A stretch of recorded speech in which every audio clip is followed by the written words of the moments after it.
One of the main components of the Adobe Illustrator interface is the panels that provide access to specific functionality to different parts of the program. You literally can't use Illustrator without accessing several panels depending on the task that you're performing. Let's take a look at these panels so you have a better understanding of how they work and so that you can work more efficiently when creating artwork in Adobe Illustrator. Now, I'm beginning this video with Illustrator already open on my computer. And there are two main areas where you're going to see panels right away. And that is over here on the left-hand side of your screen, where we have what's referred to as the Tools panel, and over here on the right-hand side of your screen, which we refer to as the panel dock.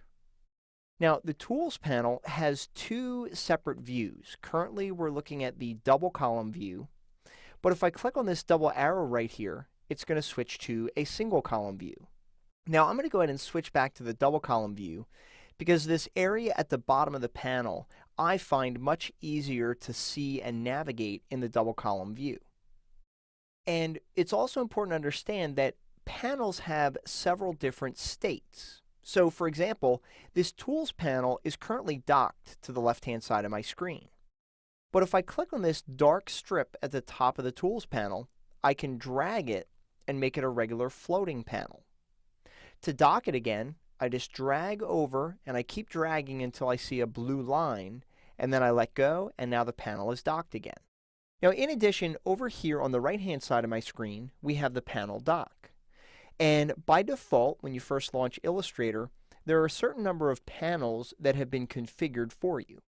Now this panel dock, right now we're seeing these panels in what's called a collapsed mode. But if you click on this double arrow, it's going to expand the panels so that we can see all the panels at once. Now, the downside to this particular view is that it occupies a lot of screen real estate. So we're going to go ahead and click on the double arrow again to go back to the collapsed view. Now, in addition, the way that this panel works in collapsed view is if you click on one of these buttons, it's going to expand the panel to show you the contents of that panel. And then you can work in this panel, you can perform the tasks in which you want to perform. And when you're done, you can either click on the tab or you can click on the button again to collapse the panel. Now, in addition, in this collapsed state here, you can hover your cursor along the left edge, and if you click and drag, you can open up this panel dock a little bit more so that you can at least see the names of the panels. And this is especially helpful when you're first learning Illustrator or getting more familiar with the program.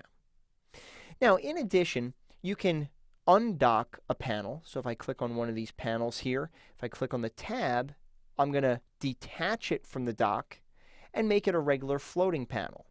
You may want to do this occasionally when you're performing a specific task and you want the panel to be really close to your artwork. The problem, however, is that this panel is going to cover up your artwork, and that can get in the way. So to dock this again, you can either click on the dark strip up here at the top, or you can click on the tab right here, and we can just drag it up here, and you just release the mouse button in the location where you want to dock that panel. Probably the most important thing to understand when working with panels is that there are many more panels than you see right now in the panel dock. And the important thing to understand is that all of your panels live in the window menu. So for example, if I click on the window menu, it's going to provide an extensive list of every single panel found inside of Illustrator. So for example, if I choose the Links option, it's going to open up the Links panel.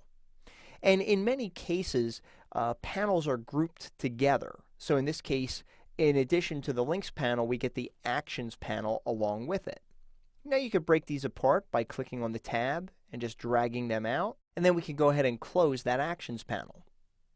Now, in addition, as you're working, oftentimes users, especially when they're first getting used to Illustrator, when they're finished with a panel, they'll just go ahead and click on the X up here to close the panel. And then they're thinking, okay, how do I get that panel back?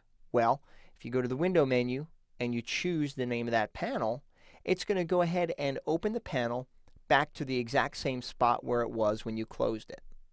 And in addition, if you find that you're going to use this panel on a regular basis, simply click on this title bar right here and drag it down, and when you see a blue line, just dock it at that location. As you can see, panels are not hard to work with once you understand how to manage them and position them to your liking.